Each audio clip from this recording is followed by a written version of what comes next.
Now we have the picture that I took of myself taken out of the background and in the center of my album cover. So now we're going to start dragging our images over of all the different artists that are on our album. So I like to just kind of move things out of the way for a bit and start looking at these images and say, well, what images do I want to use? I had mentioned before that you should always pick more than what you need. If you have 10 artists on your album, which you're supposed to, don't just find 10 pictures. You know, I would find 10 of each artist, up to 100. As you can see here, I have 35 pictures, just a quick, for the sake of this tutorial. But you know, as I showed in previous tutorials, what band do you want to color, black and white, and illustration? Are they young? Are they old? Are they indoors? Are they outdoors? Is it a concert? So you need to think of all these different things. But once you start getting those images, you're going to, you want to take a look at them and say to yourself, like, here's a good one I want to use of the Foo Fighters. So I'm going to right click and go open with Photoshop. Now the only issue is there's a logo here. So you're going to want to take that out. Your album front really shouldn't have anything distracting. You should just have the artists in there. So that's actually a pretty easy fix. You can use the brush tool because the background's white. So I can just click on there and just color it out.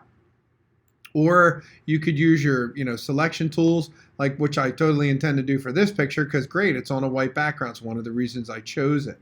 Now the picture to me looks a little bright, so I would recommend, if you don't like the picture, it could be a little brighter or a little darker, go in and fix it.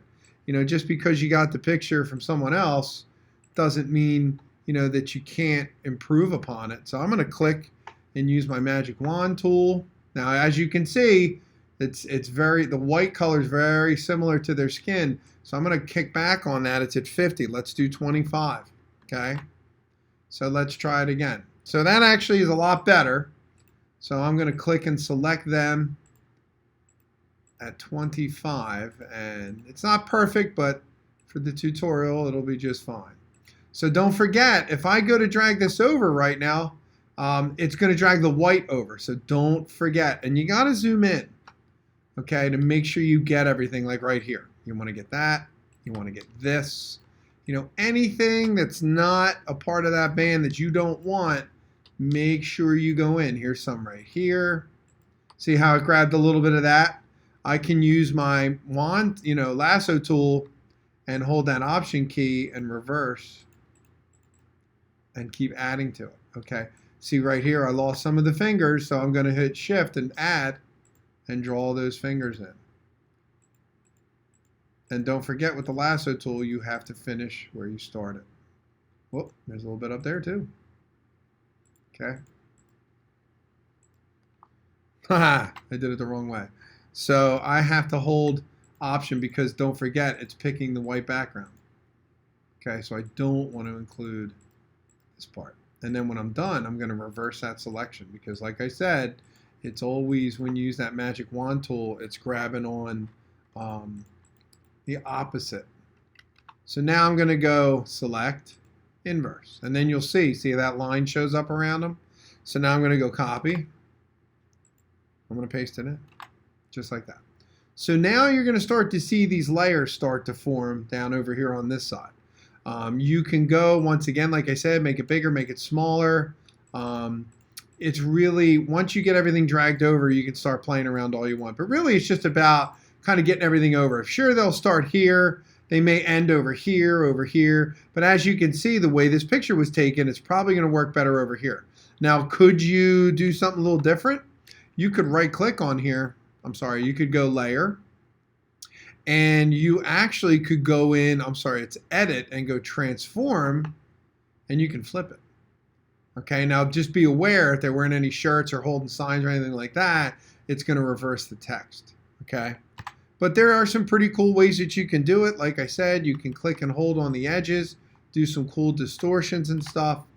Heck, you could even run a filter on it when you're done. You could go in, you hit filter gallery.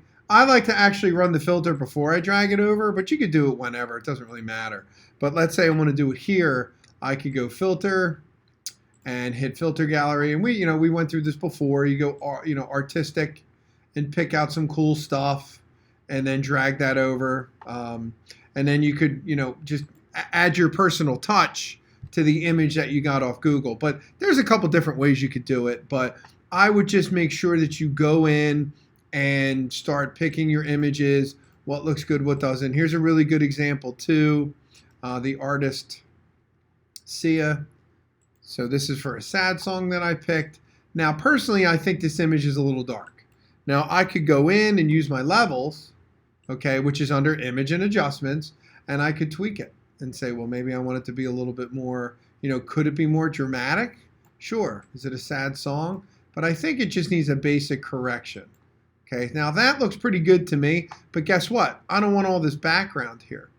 Now, maybe I just want some of it, so you could easily go in and just use your square tool like so, and then go copy, go back to that album front, and then paste it in. And then you could make decisions whether or not you want to keep that background in there and say, well, you know what?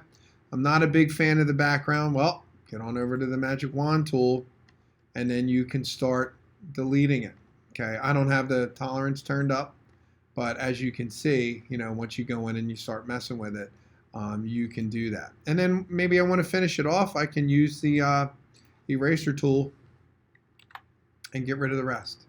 So as you can see, I'm using a variety of tools to do the same thing. But the one thing you don't want to do is be zoomed out. Everybody has that culture of using a small phone and a little screen. Use the real estate on your monitor, because you'll see all that stuff I missed?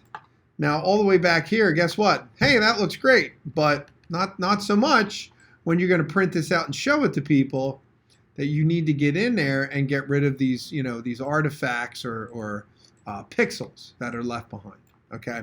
So that's just a quick way to try and show you some of the different things that you can do, but once you drag all your artists over. So next up, I'm going to show you how everything comes together in your final layout, and then how to add your title.